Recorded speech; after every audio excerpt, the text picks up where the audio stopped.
Next card. It's a weird looking card. What the heck is this? Quito? Quito. I didn't think this through. All right, let's continue. Rack cat? A raccoon? What does that say? Loses all mobility when not in Japan. Rocket attacks target insanely loud noises. All right. It's nice looking. I'll order some more of these Begimon cards for my shipper. Hang on, you guys. Pizza pie, Felipe, pizza pie. Turn on the ovens, mozzarella, and delicious. That's exactly right. It's like playing the lottery. You've hit it on the head. That's exactly what it is.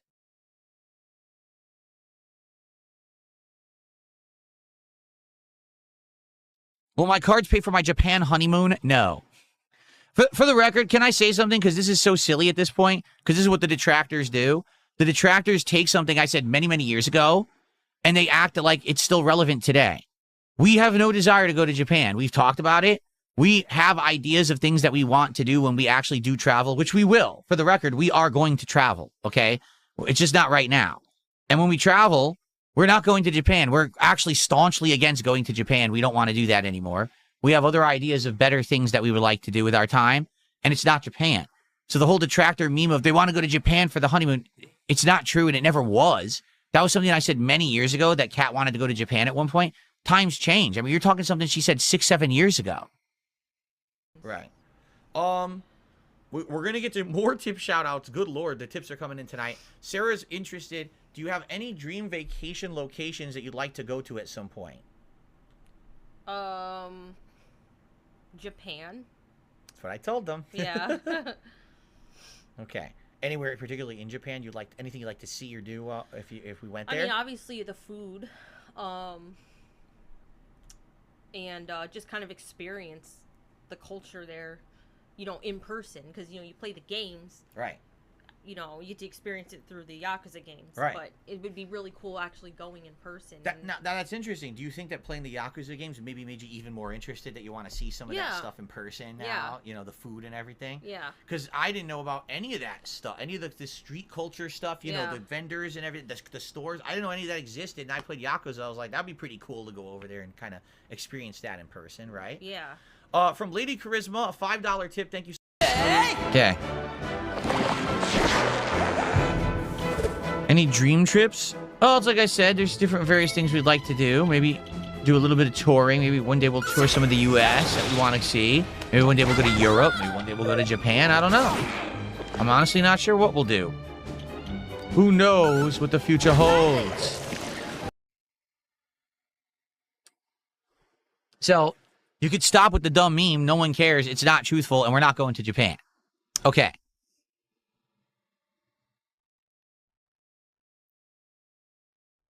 Do I ever worry that the Pokemon cards can lead to a gambling addiction? Well, if you haven't noticed, what I've been doing is keeping it very integrated into the streams, right? That's what we're doing here. This is not, oh, Phil has like a giant investment now where he has an insane collection. No, we're just doing what we're doing on the streams. Yes, there's been 1 or 2 times where I have opened stuff off streams. I outright told you about it immediately. I showed you the cards that I pulled.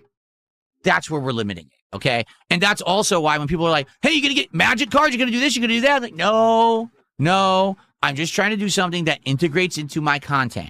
That's it. That's all I want to do is get something that integrates into the content so it doesn't go crazy, okay? So I hope you understand that. I'm not too worried about it because that's how we're doing it. Now, like I said, if all of a sudden I change the channel, oh, now DSP Gaming is DSP Card Gaming, and all we're doing is opening packs and building decks and doing this, yeah, then there could be a big problem. But we're not doing that, okay?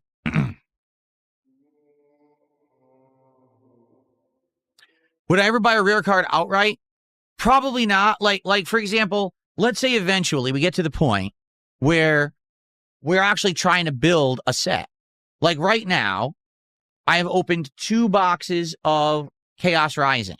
I'm almost positive I have the entire set, okay? Let's say one day I want to make that set, but I'm missing a single card, so I can't complete the set. Maybe I would go and try to find the single card. Now, I'm not talking about the rare cards that are worth a ton of money, the variants. I'm just talking about the standard cards. Like, let's say I'm missing card 132, you know, this the second evolution of a certain Pokemon, that's the only one I'm missing. Then maybe I would go get that, right? And we do it that way. But would I ever go and buy one of the rare variant cards that's worth a lot of money? No. What's the point of doing that?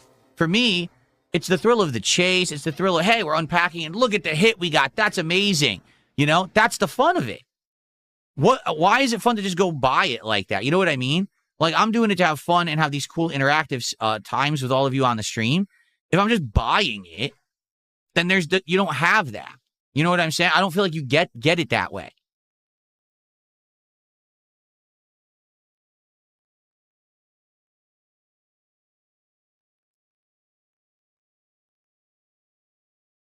Would I ever do a vintage Pokemon box break? It's like I just said, probably not, because you understand that it's not worth it.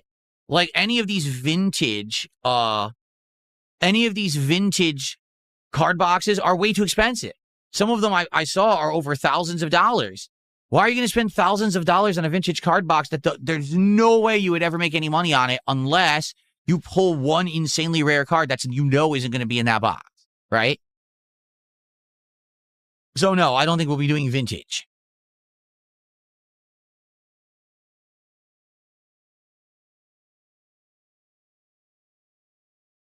The music is scaring you? Okay, I'll change the track. Sorry that the music is terrifying you.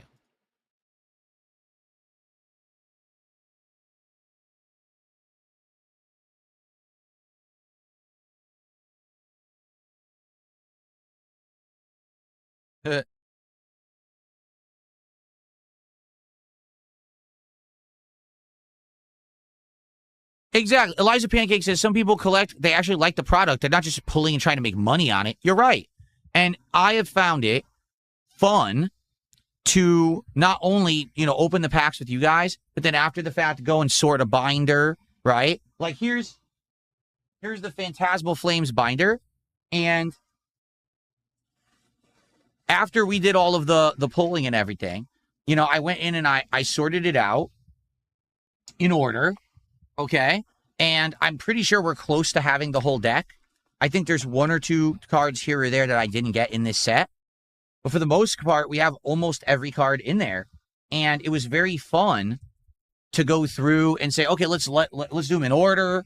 Let's look at the evolutions, look at the cards, and sort them out. It's fun. It is a fun thing to do as a hobby, as opposed to just, I'm trying to make money on it or anything like that. So I like that. That's why I got the better binders. Instead of getting crappy binders, I started buying the higher quality binders to put the cards in and stuff like that. I just think it's a better way to do it.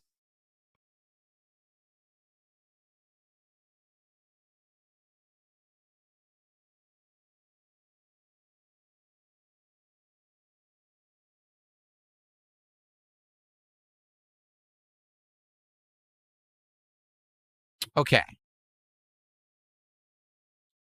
I've already said it a million times. No, I don't sell Pokemon cards. I'm never going to be like, oh, pay me for cards and I'll send them to you. We're not doing that. No, that's not the point.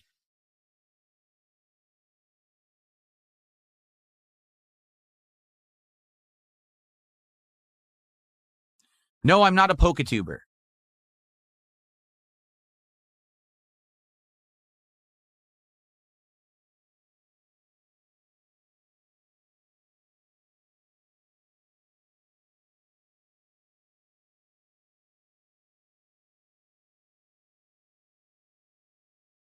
Okay.